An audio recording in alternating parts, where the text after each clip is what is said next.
How's it Thanks so going? much Well, for doing hey, thank you for having me, man. I appreciate it. it. No problem at all. Are you in Vancouver? I am in Vancouver. Yes, just outside of Vancouver in the burbs. So Makes sense. You just say you're from Vancouver. I'm from Phoenix, and it rained for like the first time in like 2 years. So there we're, you we're go. pretty happy this morning. We're pretty happy this morning. Very familiar with Phoenix. My grandparents used to have a place in Mesa. I used to go up there like every spring break. So Really? I love, yeah, I love Arizona. It's great. It's a great place to be, especially right now when it's kind of cool over the Yeah, summer. Can't yeah. complain. I No, won't waste too much of your time. As no an worries. aspiring journalist, I'm very pumped to pick your brain today about some of the things that you've done with your career. Sure. Not only, in the MMA world, but, just as a journalist, I kind of wanted to right off the bat pick your brain about how you kind of got your start, what kind of, clicked, what clicked for you early on to say that like that's what you wanted to do with your career. I'll give you kind of the short answer without getting too much. I mean, well, we can kind of get through this as much as we can, but I always knew I wanted to be in broadcasting.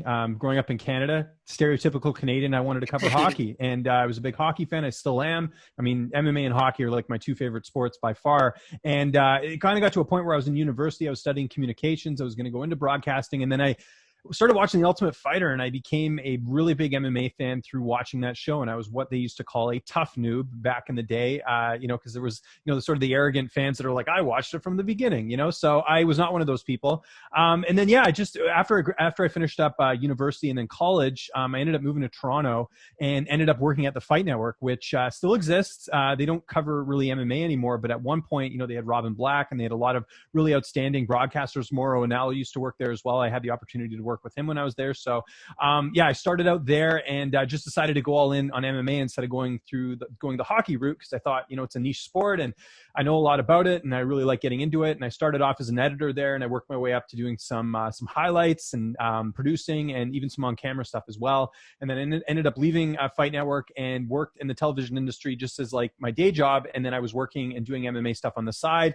Fast forward to October 2017 and become a dad for the first time. I couldn't do both, couldn't do the MMA stuff on the side and have my day job. So I quit my day job and just decided that I would try and make this work as a freelancer. And I've pretty much been doing that other than one little stop in between since 2017. It's going to be, I think, 4 years since I made that choice back in, I think, October 2017, where I quit my job, went and did this full time. And just basically how I make a living is I work for a number of different outlets, giving them content, whether it's, video interviews or doing podcasts for them. And yeah, so far so good, man. I'm living the dream. I love it.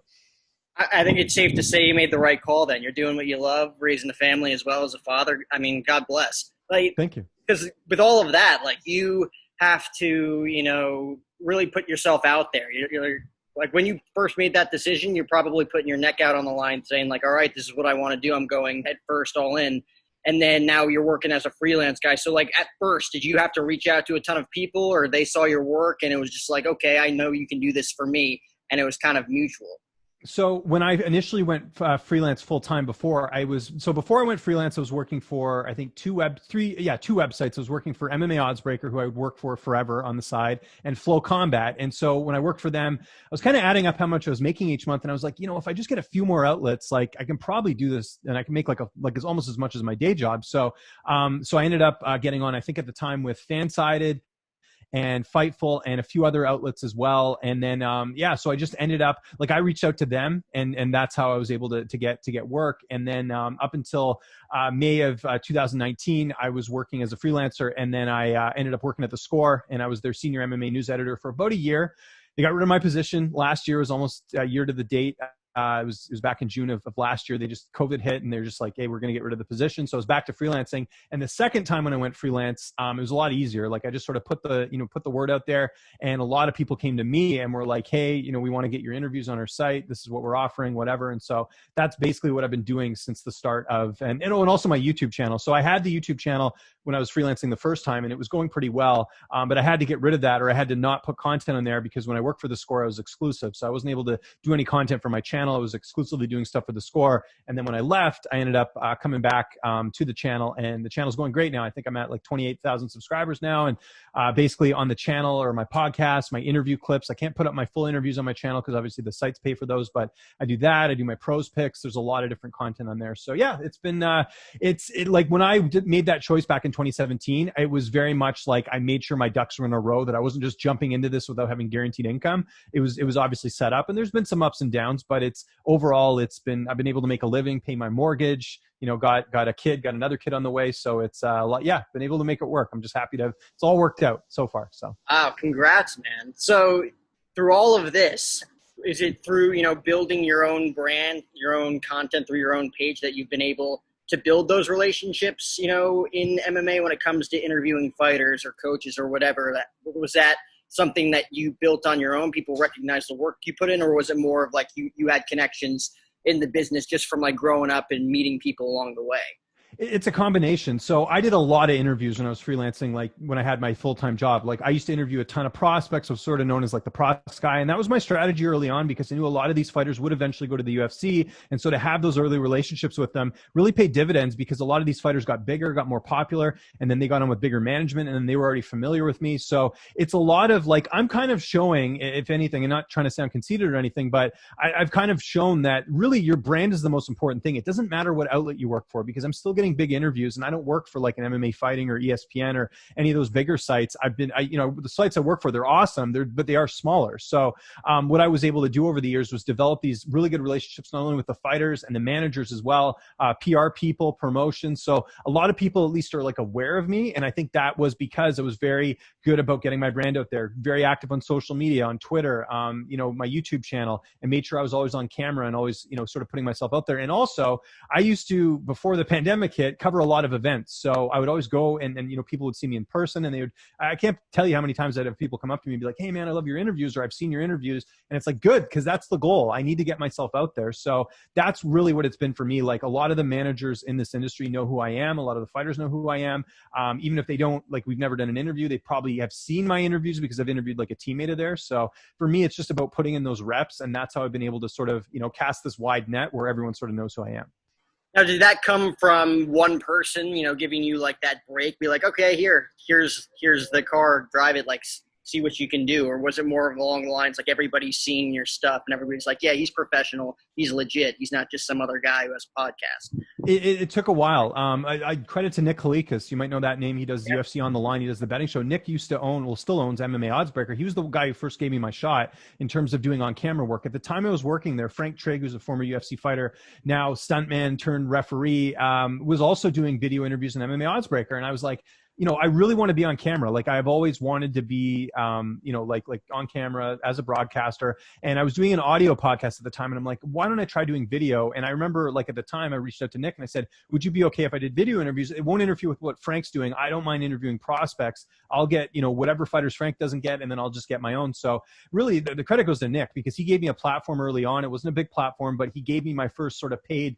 work in terms of doing video interviews. And, obviously when, you're making like decent money doing video interviews, you're going to do as many as you can, because I was just like, well, this is extra money on top of my day job already. And also that money was allowing me to go cover events because, when I would go and cover events early on, basically I'd be working for free. Like I'd have to fund my own travel, but in exchange, the outlet would then get access to the events because I would use their outlet to go cover UFC events, and then the content they would put on their website, but the content would actually be on my channel. So it kind of worked out. I had this really interesting strategy early on that ended up paying off, because if you want to go cover an event now as a freelancer, the chances of you getting paid to go there and do everything is very slim. Like the people that go to these events for the most part are either full-time and work for one outlet and pay for everything, or they're freelancers like myself and you pay your own way. Like you got to pay for hotel, food, travel, all that stuff. It adds up. So that's kind of what I did early on. So it was a combination of doing the video interviews at home remotely and then also going to events that really sort of helped pave the way to where I am right now.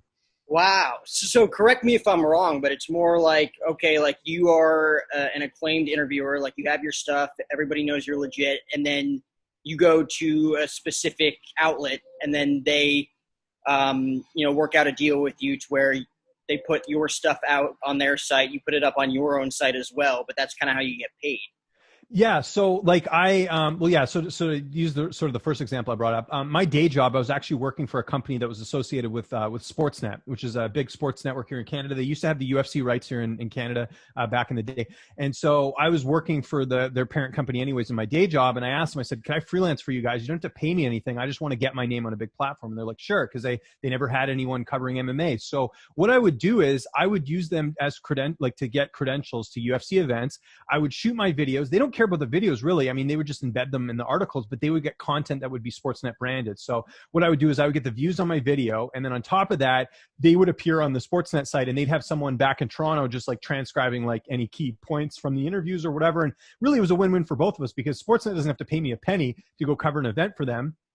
I'm paying out of my pocket. I'm making not much, but a little bit of ad revenue off of, you know, the YouTube channel and all that. And then, you know, like I mostly lost money, but I would also get all this content for my channel as well. And it was sort of, I looked at it as an investment back then. Oh my God, 100%. Like you're putting in what you want to do, but at the same time, you're kind of sacrificing a little, paying for your own, you know, food, beverage, hotel, whatever. But at the same time, you're getting to do what you love at the end of the day. That seemed like it wasn't a hard decision for you. No, it was fine. Yeah. And this was also back when, I mean, I was living in a condo in Toronto with my now wife, and, you know, we didn't have a kid or anything. So like cost of living, I mean, especially when you're splitting, you know, two people in a condo, was not that much. So all the money I was making off the side, that essentially was paying for my travel and then whatever food and all that as well. Like it wasn't, you know, I made it work, and I knew, like I saw it as an investment. And because of that, it definitely paid off because like I said, I was able to get content while I was down there. I was able to meet a lot of fighters, meet a lot of managers. People would see me face to face and they could, you know, see what I was all about. So it definitely, I know for a fact that me going to events definitely led to me getting more work because people were already familiar with me.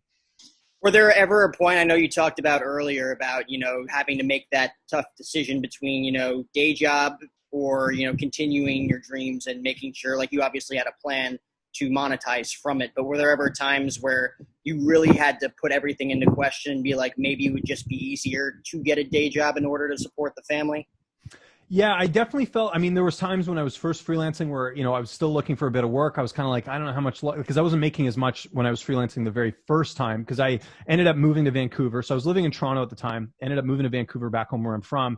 We bought a house, and obviously when you buy a house, the mortgage is pretty expensive. So I was kind of trying to figure out a way, like, you know, how can I still make, because obviously, you know, everything goes up cost-wise, plus we got a new car and all that. So all that sort of added up. So I remember the first time I was freelancing before I got the gig with the Score, I was kind of like, ugh, like I need to get some more work. Otherwise we'll see what happens. And then I remember when the Score thing happened, because it was totally out of the blue, I for sure was like, I have no idea if this is going to work out. Because I remember the last time I freelanced, I wasn't making as much as I wanted to. And then on top of that, like here I am, like I did get a severance from them, but still I didn't want to rely on that. I was kind of like, okay, well, I want to find like work right away. And luckily I did. So like literally immediately I was getting, you know, work right away, and then I was able to get my channel back going. So yeah, now I'm in a good like spot in terms of, you know, the finances and all that. And plus like I've had other gigs, like I've been doing some work for PFL, doing some hosting stuff for them on their Twitter account and stuff. So that's helped as well, like little gigs like that. So it's been, to answer your question though, yeah, absolutely. I remember when the Score thing like went away, I remember even talking to my dad being like, maybe I got to get like a construction job or something just to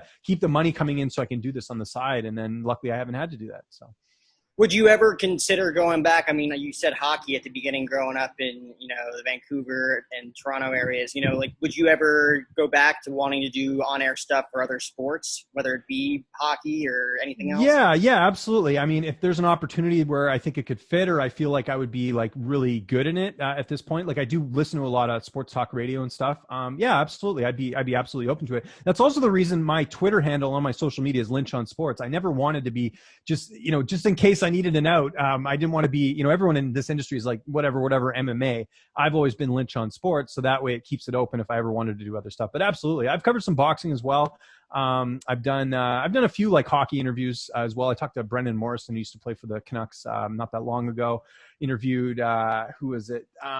Used to play for the Canucks. Brandon Prust, interviewed him as well a couple of years ago. He was an MMA fan, got to talk to him. So there's a little bit of crossover, but yeah, mainly just MMA. So. What do you think, you know, really sets your soul on fire when it comes to MMA? Like for me, watching MMA, it's like you are a self-reliant person. Like you have your team that you train with, but at the end of the day, it's like falls on you. It starts and ends with you as a fighter to get the job done, which is something I really like about it. It's not like so much team reliant as it is just self-reliant on, you know, making a living for yourself. Well, what is it about MMA that really gets you going as a reporter? There's so many things that I love. I mean, the unpredictability of the fight game. Like anything can happen. Like who would have predicted over this past weekend that Conor McGregor was going to break his ankle/leg in a fight against Dustin Poirier? Like that just doesn't happen. So there's that side of it. As someone who, like, I mean, I'm not like a high level athlete by any means. I want to make sure I'm clear about that. But like I do work out. I do keep active. I do take care of myself. So I appreciate the dedication that's put into, you know, going in a 5-round fight or taking a punch or, you know, being well conditioned. So there's that side of it too. I really admire the athletes that really put a lot into the sport that frankly, they don't get paid a lot to do. I mean, there's other sports, if you want to make a good living at, there's a lot easier sports, I think, than getting punched in the face and doing MMA. So there's that side of it. And then there's like part of me that goes back to my like short period in my like teens that was like a pro wrestling fan. There's a little bit of that right now. You know, you see a lot of these fighters, you know, with the one-liners, you know, your Chael Sonnens, your Conor McGregors, Colby Covington, whoever, right? Like you see these personalities that really come through, and it just makes a fight a lot more interesting when you have something that where you're, you know, invested in the stakes, so to speak. Like even this Jake Paul and Tyron Woodley thing, like I'm intrigued by that. Can Tyron go out there and shut this YouTuber up, or can Jake Paul continue to beat these MMA guys? Like it's like that's the type of stuff that keeps me going as well. So there's a lot that's really sort of pulled me in.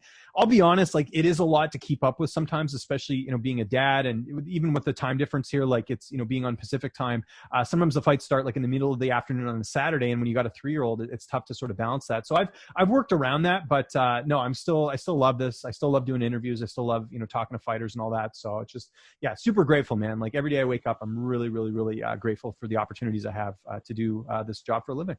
Yeah, I totally agree with you in the sense of like fighting's kind of the foundation here, and at the same time you have to promote yourself. Like McGregor, Covington, Chael Sonnen, I feel like is the most. I mean, it's scripted at times, but like it works. Everything that comes out of his mouth is just pure gold on the mic. He is a promo king, you know, like he would fit perfectly in Vince McMahon's world. Yeah. But, you know, he does it at an analyst level for UFC and Dana White.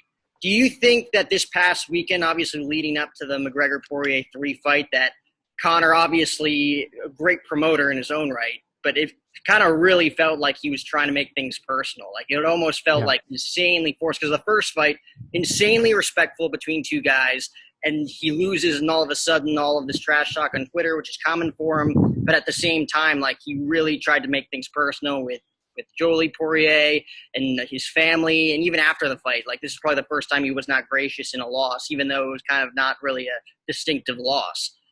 Yeah, it was, yeah, he definitely crossed the line. I mean, you can't talk about that. I don't mind the like Instagram thing that he did with his wife. Like that's whatever, like that's like kind of tongue in cheek, so to speak, of what happened there. But yeah, after the fight, like Conor looked a little bit unstable after the fight, I'll be honest. And granted, I've never had my ankle broken either in a high profile fight where really people are saying now you're washed up or whatever. Like I get the mental side of that thing as well. But more than ever, I thought a lot of people turned on Conor after that fight with what he had to say and everything following it. And then his coach coming out after and saying, well, I thought we were doing well. It's like it's just it really has not been a good recipe for Conor, you know, going forward. So yeah, I think that went a little bit too far. I didn't mind some of the stuff with Conor did leading up, and I do prefer that, to be honest. I don't like I don't mind respect. I mean, I'm a big GSP fan, obviously being from Canada. He never talked a lot of trash. I don't mind that side of it either. But I also like Conor when he can come up with good one-liners as long as it doesn't, you know, cross the line. Like I interviewed Colby Covington on Sunday, and I've never gotten so much love and hate at the same time for an interview. Like people hate Colby, and I get it. Like I'm not oblivious to it. And there's some stuff he said in the interview that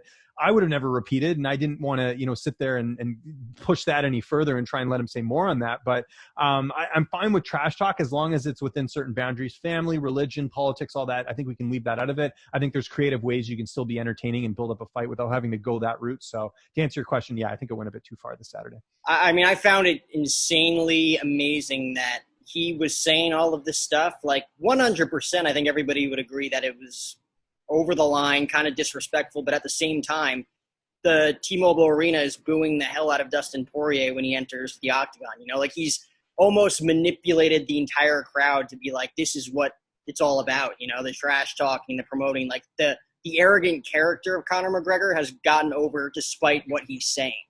Well, I think part of that is those were mainly McGregor fans. Like as great as Poirier is and how much people respect him and love him, the Conor fans overtake that. Like I'm guarantee you there were people that had traveled from all over just to watch Conor fight. So no matter what, whenever Conor fights, he could fight Mother Teresa. He's probably still going to have people booing her because it's Conor McGregor. So you got to keep that in mind as well. But yeah, I mean, it's obviously, I mean, Dustin Poirier is a great fighter, very respectful, good ambassador for the sport. It's your typical good versus evil. But in this case, the evil is something that people are buying into, right?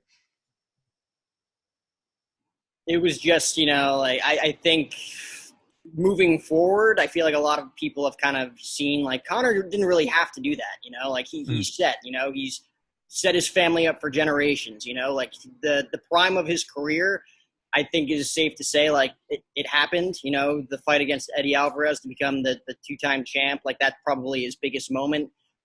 Aldo, you got that poster behind you there, 13 seconds, you know, like the biggest moments in his fight career, you know, fighting Floyd Mayweather, getting him to fight him in a boxing match, like the biggest moments in his career are past him, yet he obviously still has the drive, which you got to appreciate and very much respect. But at the same time, like, he's pushing it to the point where it's like he's fizzling out in a way that he probably shouldn't have if he would just, you know, keep his head on straight. I think the unfortunate part is that it's just the reality of the sport. Like there's rarely ever happy endings. Look at Ronda Rousey, same sort of thing. Like, she lost 2 fights out. Now everyone thinks she's terrible when really she lost to 2 of the best fighters in that division. I mean, if Ronda, I always mention this to people, if Ronda had fought anyone else other than Amanda Nunes at the end of the year, she probably wins that fight. I mean, it's just the levels above for a fighter like Nunes is just so much bigger. So you always wonder what if. And same thing with Conor. Like, I do wonder, had he not taken Khabib in the return fight, maybe he fights Cerrone then, or he fights someone else, and it's a little bit different. Like, I do wonder if, and you know, I think the activity of not fighting as much did hurt Conor as well. There's a lot of different factors. Total respect to Dustin Poirier, not taking anything away from him, but yeah, it's just, I think it's a classic case that a lot of these don't end well. Like, even like John Jones right now, this is not ending well. Like, he's in a contract standoff with the UFC. He wants to fight at heavyweight, and he never figured that out before he's decided to move up. George St. Pierre, probably got very lucky. If to be honest, I don't think he beat Johnny Hendricks, and I also think he fought one of the, no disrespect to Michael Bisping, one of the easier middleweights to fight for a title when he decided to come back. That was very calculated. Like, those are 2 very rare examples, but outside of that, like, most of these don't end well. So, you know, it's just, I think more than anything, it just shows that, yeah, you gotta, it's good to get in and get out when you can type thing. Do you think that he comes back? Obviously, there's like a ton left for him. Like, you could fight Poirier again if the cards, you know, matched up correctly. Who knows where Dustin Poirier is going to be a year from now? After, you know, Conor has to do 9 to 12 months of rehab and training and getting, you know, that leg strength back. But do you see, you know, a Poirier 4 fight down the line? Obviously, Justin Gaethje's the number 2 lightweight right now. Tony Ferguson, like, there's a ton of things that he could do, but not necessarily things that, like, he needs to do. I think he comes back. I just can't imagine Conor going out like that. I think the way I see Conor McGregor's career ending is he fights someone like almost like a Mike Tyson in a way, where he fights someone where it's, you know, a little bit of a lesser competition and he goes out on top. I believe Tyson didn't technically, but you get where I'm going with here. Like, I think like a fight against Ferguson at this point, I think makes a lot of sense. They're 2 big names. They used to be, Ferguson used to be part of the same management as him. Ferguson, I think, is in that same spot where just age and injuries have caught up to him. That's, I think, a good fight. Like, I just think if Conor beats him, I just don't see anyone in the top 5 Conor beating at this point. He's got that knockout power, but you've got guys that are so well-rounded, like Oliveira, Gaethje, Chandler. Like, it's a shark tank in that weight class. And I think for a guy like Conor, who's been so inactive and unfortunately he's not really changed much in his camp, like, he's still got all these yes people. Like, the fact that Kavanaugh came out and said that he thought that McGregor looked good and didn't point out any of the flaws in the fight just shows me that, like, this guy's never going to get any better, because he's with people that are just like, yeah, you're doing great. You're doing great. So yeah, I think, I think he will fight again, but I would hope it's not against someone like Dustin. I think he needs a warm-up fight to come back to. I mean, the trilogy with Nate Diaz is probably still out there, too. He's coming off a loss as well. Like, it obviously doesn't have the same sting power as it would 5 years ago after the second time they fought. But at the same time, like, I think that would sell tickets. Yeah, it would. It would. And I do wonder how that fight would go now, because Nate actually looked not bad in that 5th round against Leon. Like, you never know how that fight can go. So, I mean, I thought for sure that was an option if McGregor had lost on Saturday, but with the fact it's an injury, with the fact that he's getting older, like, who knows if Nate's even around at that point. So we'll have to see. We know for a fact that like the earliest possible date he could come back is January of next year, I think was what they said with the medical suspension. But who knows, man? Like, it's gonna be a long road back for Conor, and to come back from something like that, like, it's very difficult. Like, I'm curious to see how Chris Weidman comes back, and he's got an uphill battle as well. So it's gonna be pretty crazy. Chris Weidman, to me, is one of the toughest guys out there, considering the types of injuries and losses that he's had throughout his career. Just watching some of those fights, I remember I think it was 205 at MSG, taking on, I think it was Yoel Romero. Literally, I thought he snapped his neck in half. Yeah. Like, there were a few fights Chris Weidman had. I forget some of the other ones, but he really looked like he was dead to rights in some of those fights. And the fact that he's been able to come back so many times and keep doing this, to me, is just incredible. Yeah, absolutely. One of the toughest. I mean, and look at who he's fought. Like, it's just, it's a row of killers throughout his entire career. So yeah, that's another, I mean, I guess if a Weidman can come back, maybe a Conor can as well. We'll see, but a lot at stake there, obviously, for both fighters. And Conor, obviously, in his own right, is like that staple in the UFC, you know, like, obviously when it comes to pay-per-view buys, social media clicks, clickbait. Like Conor McGregor's personality and his character has gotten him to the top of the UFC. Obviously, his fight game has backed it. Like he had to do that with everything that he's done in his career, which is obviously something you got to respect. But moving forward, do you, in your mind, have any ideas as to who could be like that next face of UFC moving forward? I mean, Dustin Poirier beat the guy. I think he's the only guy in history to beat Conor McGregor twice, nonetheless, in back-to-back fights. Yeah. No, you're, and that's the first time Conor has lost back-to-back fights too in his career, which is kind of crazy to think. Who's next? I honestly don't know. Like the thing with Conor that I think people sort of forget is that he's got like the triple threat, right? He's a great fighter, like he's an entertaining fighter. So right, he's got that out of the way. But there's plenty of fighters like that. We could go off a whole list of fighters that are entertaining, and exciting. He's a great self-promoter. Like how many fighters are good at self-promoting that get people interested in their interviews and want to see them, fight, and what are like when you watch their content, like how like the views are like crazy, right? Like with Conor stuff. So that's something as well where it's like you got to be a good self-promoter. And the other reason why Conor's really big as well is that he's from Ireland. Like I think people neglect that part of it, which is like, like everyone in Ireland knows who Conor McGregor is. He's sort of like seen as like this huge figure, in terms of what he's been able to accomplish in his career. If Conor was American, I don't know if he has the same effect, to be honest, because they're so big. It's like John Jones. Like he's a big star, but he's not as big as Conor internationally. I think a lot of people know who John Jones is, but to have the level of Conor, now granted, I think Conor's a much better self-promoter than John is, but it's got to be sort of that triple threat. That's why George St. Pierre was so big as well, because of the fact that he didn't talk a lot of trash, and he wasn't that exciting of a fighter, especially later in his career when he started to wrestle a lot. But it's the fact that he not only represented Canada, but French Canadians as well. And that was a huge fan base and a huge, portion of why he was so successful as well. So is there anyone out there right now? I think Israel Adesanya has, sort of some characteristics of that, being from New Zealand, being originally from, I think it was Nigeria as well. So, I mean, that's something that, if the UFC decides to go to that continent, that could be something big for them, but probably not in my lifetime. I honestly, I don't know if we'll see that someone who has all three, were great self-promoter, great finisher. Like there's no one right now that stands out to me that way, that feels that way. Like people can talk about how, I don't know, as an example, like someone like, say, I'm just trying to think of like an up and comer, someone that's like really like outstanding. Like even someone like a Darren Till, for example. Like Darren Till, I think has sort of captured some of what Conor McGregor has. He's a Euro fighter, super entertaining, super good self-promoter. Like I see the numbers on the content. He's obviously like a really big star, but has he captured the audience the same way Conor has? I don't think he has. It's just very hard to replicate what Conor's been able to do. And you don't want to replicate it at the same time, He's one of a kind. Like you have to go a different route. Maybe there's going to be guys that can evolve in time into their own types of styles and characters. Like Sean O'Malley's a guy I feel like that's well protected right now in the UFC.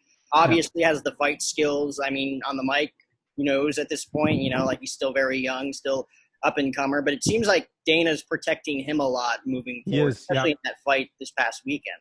Yeah, like he shouldn't have fought Chris Montino. All the credit to Chris, who put on a hell of a fight. Super, super tough guy. But Sean needs to be fighting ranked fighters at this point. And we're kind of getting that kind of the Michael Venom Page treatment in the UFC with O'Malley just getting easier opponents. And I think it's time for a step up. I know he lost to Chito Vera fight. It was an injury, whatever. But he's got to get more fights like that if he wants to get, Brett, you talk about him being a star. Like he's got to get those fights and look impressive to get to that point. And that's what Conor did so well, was that, you give him a Chad Mendes, you give him a Jose Aldo. He came through with flying colors. You give him a Poirier, right? So those were ways that he was able to build up his thing. And I think with O'Malley, it's kind of like, okay, well, he's been in the UFC for a couple of years now. We're waiting for him to get that big signature win. Like, for example, if he fought like an Edgar or Dominic Cruz and beat them, that's a step in the right direction, especially if he finishes a fight like that. That's the type of fights you need to do. And I think you're right. O'Malley is someone that we could sort of look at and keep an eye on and say he's good. Khamzat Chimaev is another guy. I think, he really took the world by storm last year. He's another guy where I couldn't believe the numbers on how he's done. He's more so popular internationally than, say, in North America, but and he doesn't have sort of the self-promotion like Conor does. He's more of like a laid back, like I will smash you, whatever, his whole shtick or whatever. But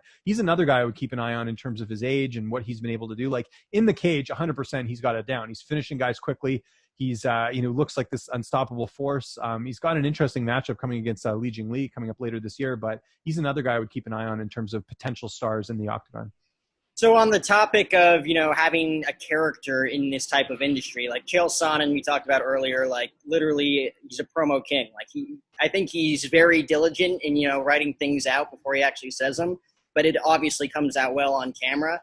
Were you ever a guy like first starting out seeing guys on television that wanted to have a character, or were you always more focused on, getting the proper story out there, which is the most important thing? Yeah, I'm a bit more old school, a bit more professional that way. I've just never been that like controversial, like hot take type of guy. I mean, I certainly have my opinions on things, but I've always sort of, maybe it's just my background and just, where I went to school and all that, that I've kind of always had that like, you try and not be biased. You try and keep things down the line. You try and ask the tough questions, but you do it in a way where it's not going to be like threatening to the fighter or whatever. So I do the best I can. I mean, no matter what, something I've discovered as I've gotten more bigger is that no matter what, there's going to be people that don't like you. You just have to sort of accept it and just know that if you're doing a good job and there's people that you respect that look at your work and they're giving you, adequate feedback, that's all that really matters. But no, I never wanted to be like a Chael Sonnen. I've just wanted to be a guy who, just has his own brand and tries to, work hard and let the work speak for itself.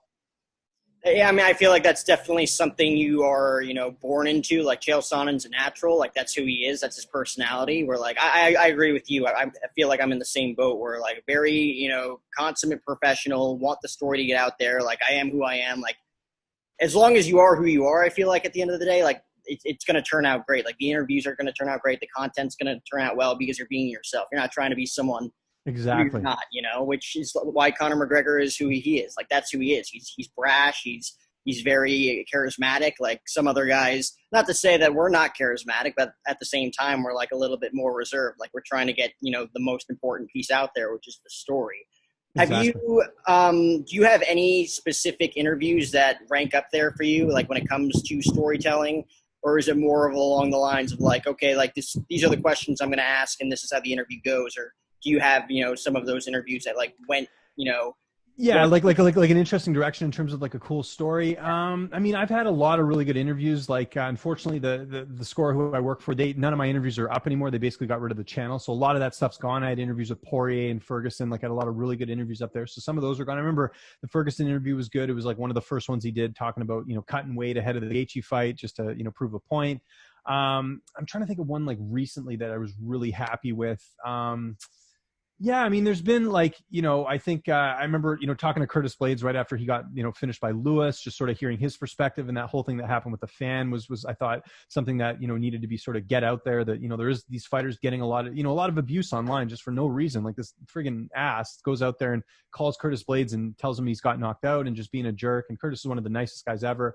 Yeah, nothing really comes to mind off the bat, but part of it is just because I've done so many interviews. So I'm just trying to think if there's one, but I always try and like get a couple big guests, as much as I can. Like this week I was able to get Colby and Dan Hooker this week, and Fiziev, who never had a chance to talk to him. That was a good one. So yeah, just interviews like that, where as long as I'm getting the big interviews and sort of keeping the ball rolling, I'm pretty happy with that. So yeah, that's definitely something that you're gonna have to look back on, like when it's all said and done, have a little bit more clarity, be like, yeah, I remember that interview. Like there was a lot well said in that interview. Like, were there any that stand out to you where like that guy's a total jerk as advertised? I remember like I've had fighters that, I mean, none luckily that I've done like remotely like this, but I've had some interviews where like I remember interviewing like Luke Rockhold in a media scrum, and he just did not want to be there. And you could just tell right off the bat, I'm trying to throw some fun questions out there and just taking nothing. And that happens. I mean, these guys are cutting weight. I understand it, but that's probably the only one. I haven't really had like a really awkward or bad interview like recently. And I think part of that is because a lot of these fighters, like when they do the interview, they know who I am. So it's not like they're going in thinking like, who the heck is this guy? So for the most part, it's been pretty positive. But to your last point, like, yeah, I think it's one of those things. Usually at the end of the year, I'll go back and look at all the interviews and then figure out if there's one that I've done like, really well or whatever. I remember last year I interviewed Colby. I was the first guy to make note that he had left American Top Team. So that was like a big deal, getting to talk to Colby right on the ground floor. What are you doing? What's next? All that. I was one of the first people to get that scoop. There's been a couple like fight announcements I've gotten here and there, but I'm just trying to think. Yeah, nothing like really that stands out over for this year anyways. Nothing really that I can pinpoint and point out. Do you remember at any point during an interview where you asked something that you knew was going to have like, not necessarily like sting power, but it was going to be like, okay, they may take this one way or another. Like this might be a little controversial, but at the same time, you're doing your job as a reporter to get the content that nobody else has. Yeah, this might seem like kind of a silly one, but I remember trying to ask Paige Van Zandt about getting her breast implants because like I am curious as a fighter, is that something you have to worry about? Like, are you worried about them breaking or something? I don't know. So what I kind of framed the question with, and I always give this example, by the way, because like people are like, well, how do you go about like asking questions that you need to ask, but you got to do it in a professional manner? I said, like, obviously you've had some surgery. I'm just curious, are there any complications with that in your fight career? And I sort of phrased it that way as opposed to saying, hey, I saw you got some fake boobs. Like, how's that going? Like it's just the way you phrase things. I remember having asked Colby about the Kamaru Usman comments, and I kind of, I know how Colby's going to answer certain things. So I was just very like, I kind of, the way I phrased it was, I was like, do you feel like you went over the line a bit with those comments, and let him sort of answer the question. I think there's a way you can, ask stuff that's a little bit controversial, just, going in a way where it's not going to be like, the fighter's not going to get upset. It's all in how you phrase it. I think that's a really, and that comes with experience. I mean, it comes with experience, and kind of like watching how others do it. I feel like, were you ever in a room, like in a scramble with media, where someone asked something and they just got completely, demolished for it? Yeah, I'm trying to remember. Well, I remember being at one post-fight press conference and the reporter saying, how does it feel to be new, like the champion? And it was Rose Namajunas, and she'd already beat Joanna the first fight. So they like completely forgot that she had won the title already and that it wasn't her time fighting for the title. So I've seen stuff like that happen.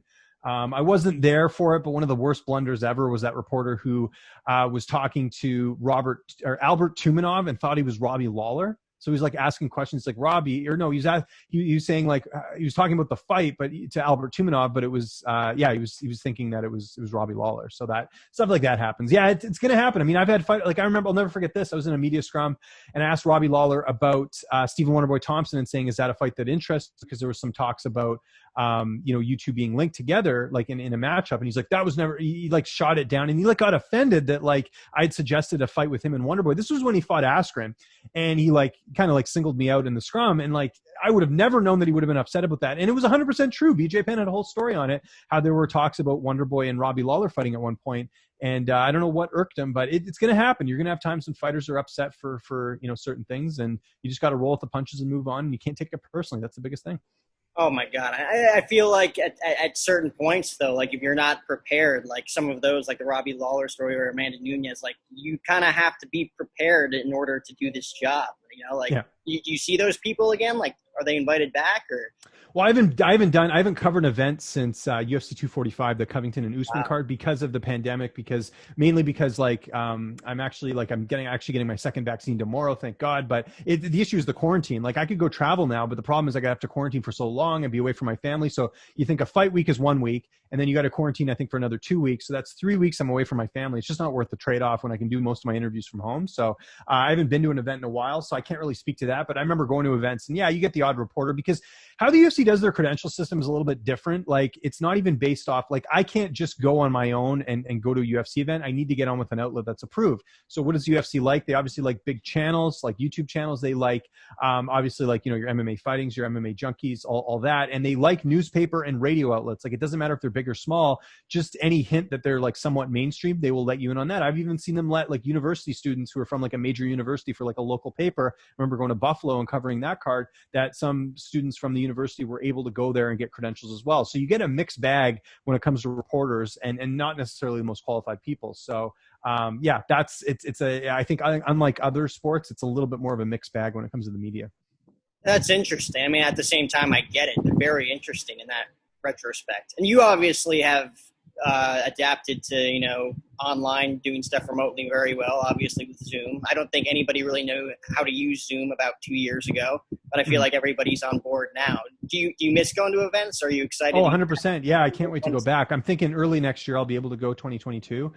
It'll probably just be for big cards because I don't want to be too much away from my family. But when I'm there, I work. Like I get there early, usually like on a Tuesday. I do all the media stuff. I try and get other fighters that are there, try and get content. That's mainly what I'm there for. Of course, I enjoy a nice drink at night after all the editing's done. But in general, I'm there to work. And I used to love going to International Fight Week because they used to do 3 events, if you remember. So that's a ton of content to get over the span of a couple days. So that's always what I'm sort of keeping in mind is how much content can I get when I'm down there? And again, it's more of an investment than trying to make a lot of money while I'm down there. If I break even, that's a good time.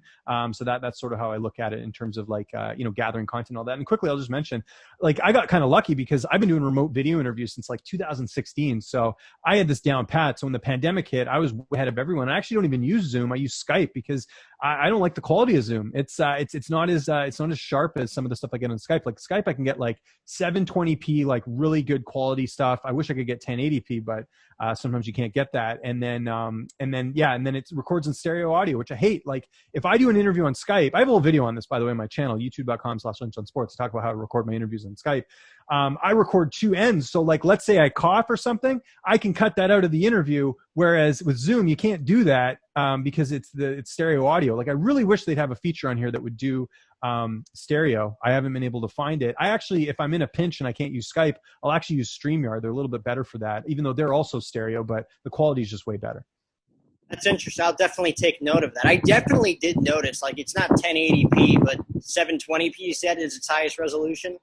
On Zoom, I think it's even less than that, to be honest. Like I like if you look at because I just I know just from doing like recording content and stuff, like it's the quality is just not like it's passable, but it's still not great. Like I'm a stickler. Like I come from a TV background, so I kind of know a lot more about like video quality and content. And for me, I want 1080p. And actually, like I record myself. Like I don't even, when I'm recording on Skype, the recorder I have lets you record both sides, but I don't even like what it gives me on my end. Usually it's 720p. So when I record myself, it's full 1080p, 60 frames per second. It looks super smooth, super like good. And that stuff, as I'm getting later in my career, does matter because everyone's putting out content. So how can you separate yourself? It's not only getting big guests, but also the quality's got to be top notch as well. So. Oh, 100%. Like, and nobody's going to watch the content if the audio's scratchy or, if things are, phasing out a little bit. Like, I feel like everybody's had that problem with Zoom or Skype over the years. Connection's not great. Something happens. Have you had a lot of that? I've seen every bad connection you can imagine. Yeah, I've had to do interviews everywhere. So. I mean, when you do as many interviews as you do, you're going to run into problems. Yeah. Were there any of those like big interviews that it was just kind of like, what did I have happen? I remember one time I interviewed, this was kind of big because back then I remember interviewing Israel Adesanya, and for whatever reason, my, the color on the video, like when it was recording, it like kept changing color. So I had to like go in and like fix that, or I had to cut out parts of the interview. What else have I had? I've had video problems on my end, where it was just the fighter having to go on screen basically because like my video had an issue. I've also had interviews that went to waste. That's happened. I remember early on when I was trying to figure out how to record interviews, I used this other software, and it just, every now and then it would just like freeze and I'd lose the interview. That sucked. Thank God those weren't like huge names of fighters that I did that with. I'm trying to think what else, but anything big? No, not luckily not. Thank God. Like I haven't had anything like really bad where it like crapped out or anything like that. So luckily, fingers crossed. I'll knock on wood for you. So, when it comes to going to events, like you said, like moving forward, like you'd want to do like a high profile card as opposed to anything else just because you want to spend more time with your family. You'd have to go through the whole quarantine protocol, which does not sound fun at all as a reporter. Like you're there on your own dime, like you said, trying to get all of this content. So, going back in time, were there events that you did that you preferred? Like, did you prefer the high profile stuff, or did you prefer like doing a fight night or something that was more lower tier? Because I feel like those events, they're not as covered, so people are a lot more loose. It just depends on who's on the card. I have done some fight nights. Like I remember doing the Boston card when it was who was in the main event. It was Dominic Reyes and Chris Weidman, but those are two big names, and so it's kind of like, okay, well that I can justify doing that. But yeah, it's and also location. Like I've done most of the Canadian cards that are here if it's like relative. Like when I lived in Toronto, especially, they did a bunch of events in Toronto. They did a couple events in Ottawa, so I was able to go to those ones. Montreal is easy to get to from Toronto as well, so those were ones that I definitely like was doing. And now, yeah, it's like, it really just depends on the location. Like I probably will not do a New York card anytime soon because just, especially living on the West Coast now, it's so expensive just to get to New York and then to get a hotel or even an Airbnb. Like it's a lot. It would have to be something crazy, and I'd have to just really, bank the buck, so to speak, to make that happen. But like cards in Vegas, not a problem at all. Like 2-hour flight from here, like it's pretty easy. So yeah, I think before it was, I would always do International Fight Week because it was always the 3 events. I remember doing UFC 196, which was Conor and Nate Diaz 1. So that was obviously a no-brainer. I wanted to do a Conor card. Yeah, it was mainly like bigger fights, the International Fight Week, maybe a Canadian card in between there, maybe like 3 events a year. When I was at the Score, I was going every month. That was awesome. So I did like Valentina and Jessica I, that Chicago card. I did International Fight Week that week. I did the Boston card, like I mentioned. I did Diaz and Masvidal in New York, the BMF title fight. So that was really cool. So yeah, I got to go to a lot of really good events. But I think going forward, yeah, I got to look at the names. Like I'll give you an example. Like this Amanda Nunes and Juliana Pena card. Like looking at it here, it's Lewis and Gane. That's not a really great, like Lewis is a big name, but outside of that, looking at this card, not a lot of like, in terms of actual like, you know, viewership and stuff, it's not one that I would consider going to if I could go now. Because like you got to look, there's got to be a name or two on there. Like I remember going and doing the Jones and Smith card. Like Jones was on the card, Ben Askren was on the card, Masvidal was on the card. Like those are names where it's like, okay, that makes sense. Or sorry, it was Masvidal, or sorry, it was Askren and Waller on that card, I believe. So those are names where it's like, okay, I can justify going because like I know one of those interviews will take off and that'll make like a decent amount of money for the trip. So that's sort of what I factor in. It's got to be like decent names for me to go and cover an event. So on that topic, and this will be my last question for sure. you. I know you don't want to spend all morning talking to me, but well, so far so good. It's been good, yeah. Do you have a specific, you know, story that you want to tell with a fighter for content on your page? Like, is there one specific interview where you know this is what I want to talk about, and I think this would really get across well with my audience? I want to, and this is more because I'm more of a video guy. I don't do a lot of writing, so I do more of like I like cool like documentary style stuff or like behind the scenes stuff. I have a whole video series where I play video games with the fighters. That's like cool, and I'll definitely bring that back when I go do events. But I know, for example, like this is gonna sound kind of dumb. I got really into golf again this year. I used to play a little bit when I was younger, and I've gone like full force this year, totally into it. I'm actually playing later today. Like I love it. It's like it's a great thing to do on top of everything else I'm doing. But there's a lot of fighters who golf, and I want to go and get like Calvin Kattar and Rob Font. Like they're two good buddies, and I know they golf a lot. I want to go film them playing golf. I want to see this other side of Calvin and see how good he is, and I want to film it, and I want to play against him, and I want to see like how that would unfold. So like from a content idea perspective, that's something that would interest me. Would it view very well? I have no idea, but like I think that's something that hasn't been just like looked at. I know they did some embedded stuff with him golfing, but like I'd love to get him when he doesn't have a fight booked and just see how Calvin is. Does he like drinking on the course? Can he hit a long drive? How's his short game? Like that stuff would interest me. So that's something I'd really like to see. Another one I'd like to do as well, being a big hockey fan, Charles Rosa is a huge hockey fan. He's actually friends with Brad Marchand, who plays for the Bruins. I'd love to see Charles either play hockey or go to a game with him and film that and see the behind the scenes of that. Like I'm always interested in fighters doing things that we're not typically used to see them doing. So that would be like a fun trip. Gregor Gillespie, I'd love to go fishing with him. Like those are things that I think would be fun. And I know Embedded does some of that, but it's so short. I'd like to get something a little bit more in depth that way. So that would be, I mean, it's content that nobody's seen before, and they actually get to be themselves as opposed to promoting a certain fight or, you know, telling you how their training is going to prepare for their fight. You know, they're actually enjoying themselves, which brings out the best version of themselves. Exactly. Yeah. So it's more about the story than it is necessarily about the views with that stuff. Like, I don't know how it would view. Like I said, like the video game stuff doesn't view that well, but it's fun for me. Like I get to play Street Fighter with Calvin Kattar. Like that's fun for me, you know, like I'm an old school video game guy. So to go play like old video games, which by the way are like, they're easy for the fighters because they're easy to play. Like it's not like a Grand Theft Auto or Call of Duty where you got to learn all the controls and you got to do all the timing. Like you can play a Super Mario Brothers with anyone because it's A, B and up and down. It's pretty easy to do. So that's something I will be bringing back when I go do events again. So I'm looking forward to that. Well, you're doing what you love, man. And I love and respect that. And I want to thank you for being, you know, gracious enough for taking the last 45 minutes to an hour out of your time to talk to me this morning. Hopefully things go back to, you know, real normal. Like I feel like we're like 95% there. It's the COVID protocol stuff. Hopefully you can get back to doing live event coverage without having to do with any of the other hassles of COVID protocol and everything like that. But thanks again for taking the time, James, and I hope you have a great rest of your day. Well, thank you. First off, thank you for having me. This was awesome. I love talking about not just fight stuff, but the industry as well. I feel like we don't talk about that enough here in the industry. So it was really good and great show and all that. And yeah, your audience can find all over social media at Lynch on Sports. I have a YouTube channel, youtube.com/Lynch on Sports. I work for a ton of different outlets, but I always put my interviews on the playlist so you can find them there. And yeah, thanks for having me on, man. This is a lot of fun. Love to do it again. Hopefully we see each other down the road at an event or something, man. I will definitely be going to Phoenix at some point. If they ever have a card there, I will definitely go back. I have a couple friends there, and my wife loves it down there too. So I will definitely hit you up if I'm in the area. I mean, they just went to Arizona this year, but maybe they'll go back next year or something. And I'll hit you up. So there you go. Exactly. Yeah. It's only a matter of time. Person. Maybe have a drink or two. There you go. Hey, there you go, man. I'm all for it. I'm a big Jim Beam and Coke guy. So there you go. That works for me. I'm more a tequila guy, but I can have the Jim Beam. That's fine with me too.